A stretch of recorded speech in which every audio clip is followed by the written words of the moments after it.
Bonjour et merci de nous retrouver pour ce rendez-vous que nous appelons Top Premium et qui nous permet de rencontrer les hommes et les femmes qui font vivre tout cet univers lié à la mobilité. Aujourd'hui, je vous propose de rencontrer Jean-Marc Bianchi, qui est le PDG de groupe. Comment on pourrait dire ça? C'est tout simplement TSG Group. Bonjour Monsieur Bianchi. Bonjour Laurence Perrault, merci beaucoup de votre invitation. Comment allez-vous? Très bien. Alors, j'ai devant moi un homme dont le parcours est incroyable. J'aimerais, avant que l'on parle de TSG Group, que l'on parle un peu de votre parcours personnel, parce que, waouh, quel chemin! Alors, j'ai un peu plus de 50 ans, j'ai une formation d'origine commerciale et financière. J'ai commencé ma carrière dans le monde de l'audit, puis j'ai travaillé pendant plus de 20 ans dans l'univers merveilleux des matériaux de construction. Et j'ai œuvré au développement d'un groupe de chimie de spécialité pour la construction, pour le faire croître et en faire le leader mondial de ce métier, avant de le vendre en 2017 à un grand groupe coté français. Et j'ai embarqué à ce moment-là dans une nouvelle aventure, quelques temps après, en juillet 2019, en rejoignant le groupe TSG pour contribuer à la transition énergétique pour la mobilité. Premier groupe mondial d'équipements et de services pour les stations-service et pour les pétroliers. Alors, une fois qu'on a dit cette phrase, c'est tellement large, on peut englober les infrastructures actuelles, puisqu'on parle de nouvelles mobilités, mais également ce qui existait déjà avant. Alors, TSG, c'est une ETI française présente dans 30 pays, 25 en Europe, 5 en Afrique, qui fait à peu près 1 milliard de chiffre d'affaires. Et on est effectivement une société de services techniques. Nous vendons, nous installons et nous maintenons tous les équipements et tous les systèmes qui permettent de fournir les énergies et toutes les énergies de mobilité. Donc ça veut dire concrètement, voilà, comme vous l'évoquiez, maintenant on se développe énormément dans les bornes de chargement électrique, on se développe énormément dans le gaz naturel compressé, liquide, dans l'hydrogène, mais on continue bien sûr aussi, ce qui était le métier historique et ce qui est encore l'essentiel des véhicules qui sont sur les routes, dans les stations-service traditionnelles pour les carburants, les biocarburants. Conception, installation et maintenance de tous ces services, de toutes ces structures. Combien de personnes travaillent chez TSG Group? Alors, vous êtes sur le cœur du sujet. On est un métier de service. Donc, un métier de service, ça se fait avec des hommes et des femmes au quotidien. C'est l'occasion de leur rendre hommage aujourd'hui. Près de 6000 collaborateurs au plus près du terrain pour assurer les prestations d'installation et de maintenance. 25 pays en Europe, 5 en Afrique. Spécialité?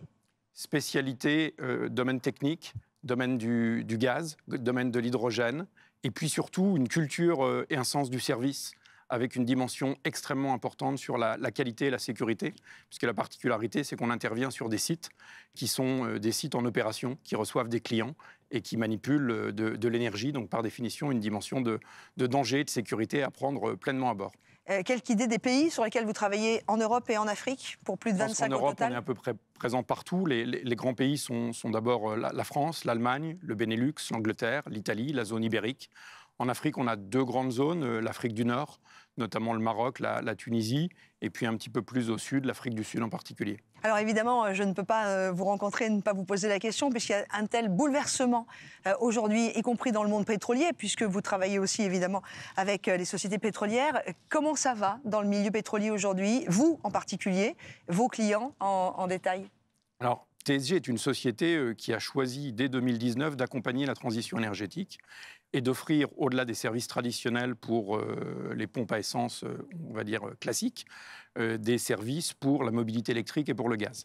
Cette activité, elle est en plein développement et tous nos clients, qu'il s'agisse des sociétés pétrolières que vous mentionniez ou des flottes privées qui opèrent elles-mêmes de nombreux véhicules, donc les transporteurs, les sociétés de livraison, les services de logistique, les services d'urgence, les services publics, sont en train de convertir leur flotte pour la rendre plus propre, moins émettrice de CO2.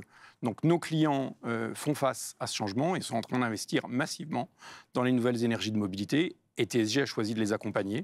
Et dans ce contexte, notre groupe est en pleine transformation. On avait, il y a quelques années, moins de 1% de notre chiffre d'affaires dans ces nouvelles énergies de mobilité. C'est aujourd'hui plus de 25% de notre chiffre d'affaires. On avait moins d'une centaine de personnes avec les bonnes qualifications pour faire ce métier. On en a plus de 1500 aujourd'hui. Donc on est en pleine phase d'accompagnement de cette transition pour nos clients. Vous parliez des conceptions, de l'installation et de la maintenance. Par exemple, parlons des nouvelles énergies, ne serait-ce que les bornes électriques. Est-ce qu'en Afrique, ils sont tout aussi avancés qu'en Europe ou est-ce que c'est très différent? Et puis surtout, la première question, où, quand et comment vous concevez ces fameuses bornes électriques de TSG Group? Alors, il y a bien évidemment différentes maturités dans les pays dans lesquels on intervient. Je pense qu'il y a en Europe les pays que j'appelle de tier 1, que sont le Benelux, la France, l'Allemagne, l'Angleterre, l'Italie un petit peu derrière, qui sont à un niveau d'équipement, on va dire, assez avancé. Si on prend l'exemple de la France, vous avez sûrement entendu qu'il y a quelques semaines, on a enfin franchi les 100 000. Le cap des 100 000 bornes sur la voie publique. Et je pense qu'à la fin de l'année, toutes les stations-service et les aires d'autoroute seront correctement équipées, en tout cas par rapport à une première vague de véhicules électriques. Les autres pays d'Europe, quand on va en Europe centrale, par exemple, sont en train de démarrer plutôt assez fort. Les pays d'Afrique, on est plutôt en phase de démonstration, on va dire. Il y a un certain nombre d'acteurs, les grands pétroliers notamment, ou des grands acteurs de la logistique qui sont en train de mettre en place des pilot cases, on va dire, pour prouver le concept et puis commencer. Mais ça va suivre. Et ce qui est intéressant, c'est qu'on voit que dans ces pays, ça démarre conjointement avec une solarisation des stations-service qui permettent là aussi de développer des énergies renouvelables et des énergies vertes. Concrètement, on a aussi évoqué l'hydrogène rapidement au début de notre entretien. On en est où chez TSG Group sur le développement de l'hydrogène? Il semblerait qu'on aille plus sur un développement qui va vers les poids lourds ou les grosses structures, pas encore complètement sur le particulier. Alors, l'hydrogène, on a commencé il y a déjà plusieurs années avec des partenariats avec plusieurs grands groupes, qu'il s'agisse de McPhy, d'Air Liquide ou autres, notamment avec des activités de maintenance, puisque le cœur de notre activité, c'est de disposer d'un réseau de techniciens capable d'intervenir sur des stations en fonctionnement.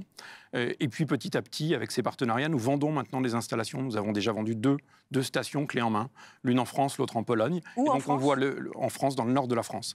Et on voit chez un acteur important de la mobilité, je ne peux pas citer pour des raisons de confidentialité de nos accords. Mais non. Mais on voit qu'on est en train de passer d'un stade de l'hydrogène approprié pour écrire des articles dans les journaux à un stade un peu plus concret. Oui. Mais comme vous le signalez, le nombre de stations est encore assez modeste. En France, on parle d'une 30aine de stations. Et on voit aujourd'hui un focus assez fort plutôt vers la mobilité lourde, plutôt vers les poids lourds, comme vous l'évoquez. On parle de TSG Group comme étant le plus grand réseau de vente et de services en Europe et en Afrique. C'est pas un peu trop lourd à porter?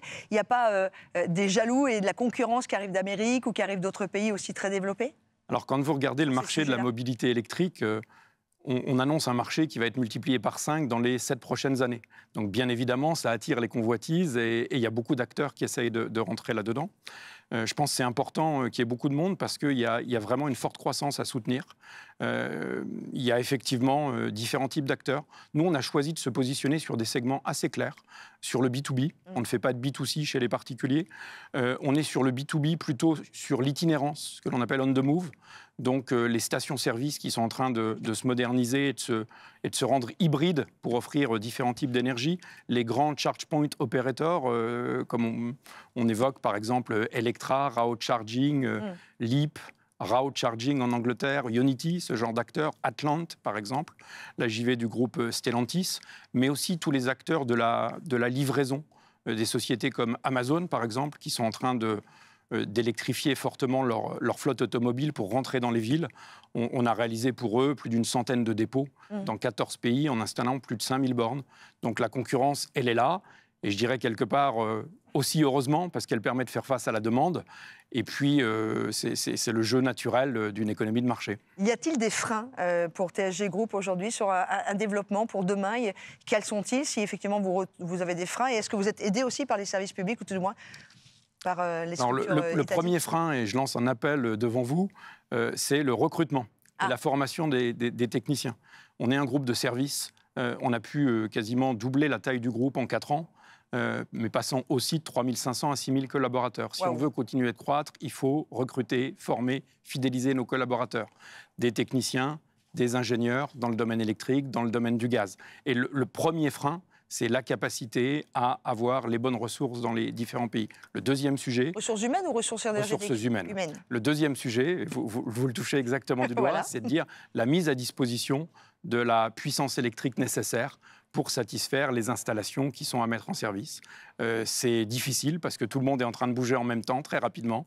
Et les différentes sociétés qui sont les acteurs de ce domaine font face à une recrudescence de la demande et elles-mêmes sont en train d'avoir des difficultés pour rencontrer cette demande. Le mot de la fin avec vous, Jean-Marc Bianchi, qui est PDG du groupe TSG. Vous êtes également reconnu comme étant un groupe qui travaille en mobilité responsable, avec des énergies responsables. C'est vraiment pour vous l'avenir, c'est vraiment demain. Et quid du pétrole? Pensez-vous qu'un jour ou l'autre, vous ne travaillerez plus avec les produits pétroliers? Alors, quand on regarde un rapport comme celui du GIEC, les émissions de CO2 liées au transport, c'est à peu près le tiers des émissions de CO2. Donc il y a un enjeu fort à essayer de les réduire. Clairement, ça passe, il n'y a pas de solution miracle, ça passe par du multi-énergie. Le multi-énergie, qu'est-ce qui est disponible aujourd'hui? L'électricité, c'est une solution très disponible. Le gaz, pour partie, l'hydrogène, c'est en train de commencer, mais il va y avoir pour sûr un certain nombre d'évolutions et de changements demain. Pour vous donner un peu une idée de la vitesse à laquelle ça bouge, le groupe TSG réalisait plus de 75% de son chiffre d'affaires dans les énergies traditionnelles fossiles il y a encore 4 ans, c'est moins de 40% aujourd'hui. Le groupe réalisait l'année dernière 25% de son chiffre d'affaires dans les énergies nouvelles de mobilité. Je pense que ça sera plus du tiers demain. Le chemin, il est là, avec des solutions de plus en plus globales. Notamment, on commence à voir des solutions électriques intégrées avec des panneaux solaires, des batteries de stockage et des chargeurs. C'est ça l'avenir et on veut y contribuer. Ça va prendre plusieurs années, plusieurs décennies, mais il est important d'être au rendez-vous pour les générations futures. Et si l'on veut contacter TSG sur Internet, on vous trouve facilement TSG Group. tsgsolutions.com. Ah, ok. Moi, j'avais mis TSG Group, je vais trouver tout de suite. Mais vous pouvez aussi. Donc, ça marche aussi sur votre moteur de recherche. Merci beaucoup, Jean-Marc Bianchi. Merci à vous. PDG du TSG Group. Merci d'avoir été avec nous et de nous avoir un peu plus ouvert les portes de cette grande maison. Premier fournisseur mondial d'équipements et de services pour les stations-service, entre autres, et les sociétés pétrolières en Europe et en Afrique. Bonne journée. Merci, bonne journée. Et quant à vous, eh bien sûr, on vous garde sur Mobility TV. N'hésitez pas à découvrir toutes les autres rencontres.